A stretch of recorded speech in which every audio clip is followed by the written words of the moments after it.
I know that a lot of Kiwis, New Zealanders are not interested in American politics, and I get that, and I can understand why.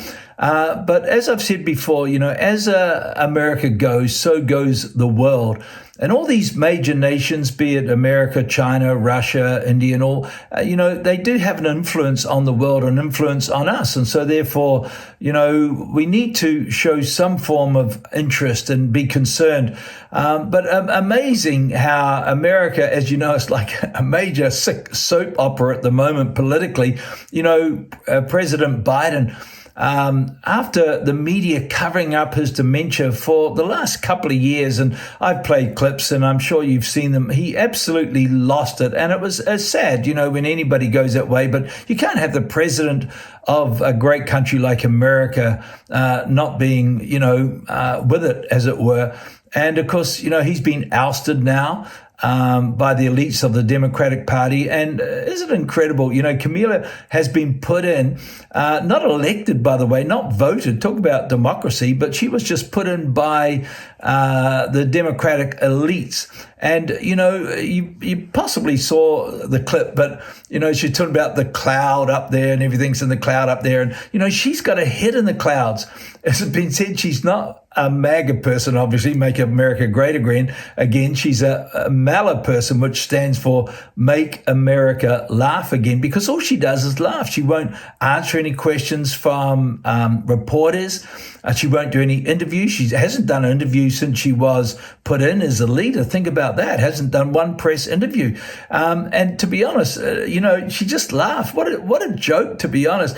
And all her amazing sayings. I've done one about talking about the Gen Z generation. But, this quote that she's got that she just says over and over again, what can be unburdened by what has been?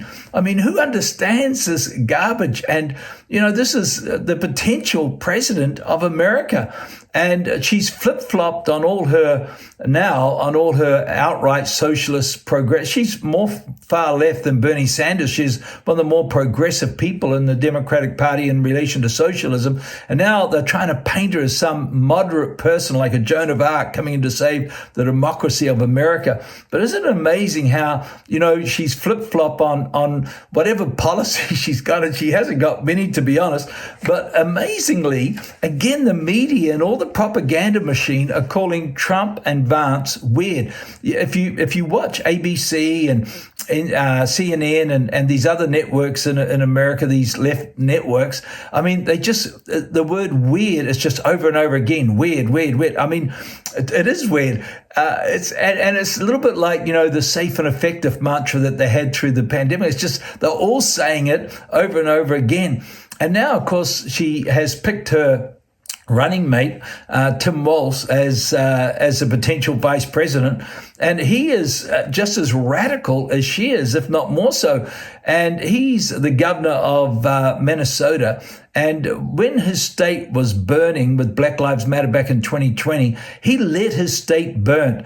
He said it was a good thing. These people out on the streets, and Kamala was bailing them out when they got arrested. And so he let his state burn. And he's known terribly, but he's known as Tampon Tim. Why is that? Because he put tampons in boys' bathrooms, 14-year-old boys' bathrooms. He put tampons in there throughout the state. This guy is weird. If anybody's weird, he's weird. He's right, obviously, into DEI, diversity, equity, the whole deal, and the whole transgender thing. Listen to this clip and don't just take my word for it. We want every Minnesotan to grow up feeling safe, valued, protected, celebrated, and free to exist as their authentic versions of themselves. Protecting and supporting access to gender-affirming healthcare is essential to being a welcoming and supportive state to the community. And not only that, but he advocates for full-term abortions. Abortion is a terrible thing. We all know there's a baby in the womb now. You tried to abort a pregnant whale or something and you'd be in prison for life. But, we kill babies just incredibly. I was watching a couple of clips from Family First here in New Zealand, and they had these abortion survivors ladies speaking. And to hear them speak, I mean, to be honest, my heart was moved. And I don't think anybody could be for, if they'd listened to them or listened to them, would be for abortion. I mean, it just broke my heart. And they had wonderful stories, and their mums who were going to abort them, their stories. And if you should go on Family First and listen to those stories. Any case, getting back to Tim Walsh, during the so-called pandemic that we just, recently went through 3 years ago.